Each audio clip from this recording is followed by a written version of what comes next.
Hi friends, welcome to our channel. Today we are going to learn about 9th class third lesson drainage in నీటిపారుదల. So మన భారతదేశం ప్రధానంగా river system అనేది భారతదేశం నదులు అనేవి ప్రధానంగా రెండు రకాలుగా వర్గీకరించవచ్చు. వన్ ఈజ్ హిమాలయ నదులు, సెకండ్ వన్ ఈజ్ దీపకల్ప నదులు. హిమాలయ నదులు అనేవి ప్రధానంగా మనకి సింధు, గంగా, బ్రహ్మపుత్ర. హిమాలయ నదులు అనేవి మనకి ప్రధానంగా సింధు, గంగా, బ్రహ్మపుత్ర అనే మూడు ప్రధాన రివర్స్ ఉంటాయి. అంటే ఉత్తర మైదానంలో కూడా ఆల్సో ఈ 3 రివర్స్ వస్తాయి: సింధు, గంగా, బ్రహ్మ.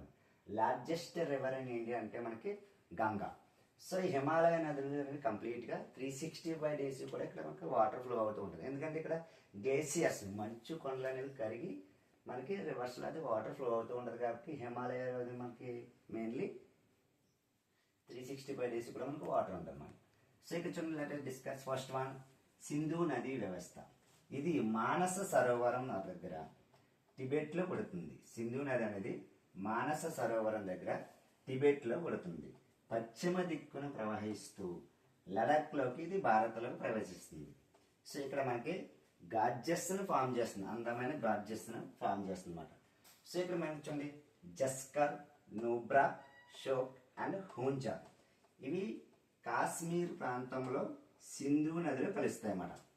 జస్కర్, నూబ్రా, షోక్ అండ్ హుంజా ఇవి మనకి కాశ్మీర్లోని సింధు ప్రాంతంలో సింధు నదిలో కలుస్తాయి అన్నమాట మనకి. సో సింధు నది ప్రధానంగా బాల్టిస్తాన్, గిల్గిత్ గుండా ప్రవహిస్తూ అటాక్ వద్ద సో మనకి పర్వతాలను బహిర్గతం అంటారు. అంటే పర్వతాలను వదిలేసి మైదానాల్లోకి మనకి ఎంటర్ అవుతాయి అన్నమాట. సో సట్లెజ్, రావి, బియాజ్, సీనాబ్, జీలం. సో ఈ 5 రివర్స్ ఇండస్ యొక్క ప్రధాన ట్రిబ్యూటరీస్ అన్నమాట. సో సట్లెజ్, రావి, బియాజ్, సీనాబ్, జీలం.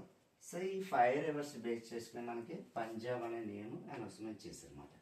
సో ఇవి ప్రధానంగా మనకి సింధు నది పాకిస్తాన్లోని మిదాన్ కోట సమీపంలో కలుస్తుంది అన్నమాట.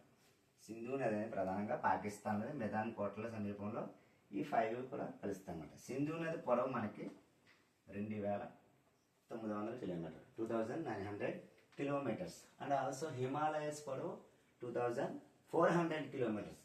అండ్ ఆల్సో నార్థరన్ ప్లెయిన్స్ ఉత్తర మైదానం పొడవు కూడా 2400 కిలోమీటర్స్. సో ఇక్కడ మనకి సింధు నది చూడండి 3 అంటే 3 వంతుల్లో మనకు ఒక వంతు ప్రధానంగా లడాక్, జమ్మూ కాశ్మీర్, హిమాచల్ ప్రదేశ్, పంజాబ్లో ప్రవహిస్తుంది అన్నమాట. అంటే రిమైనింగ్ 2% మనకి పాకిస్తాన్ అన్నమాట. ఇక 1960 చూడండి, సింధు నదీ జలాల ఒప్పందం జరిగింది భారత్కి, పాకిస్తాన్కి. సో దీంట్లో మనకి 20% వాటర్ అనేది యూజ్ చేసుకుంటాం. మెయిన్లీ ఏ స్టేట్స్ అంటే మనకి పంజాబ్, హర్యానా, రాజస్థాన్లో south part and also western part అన్నమాట. So second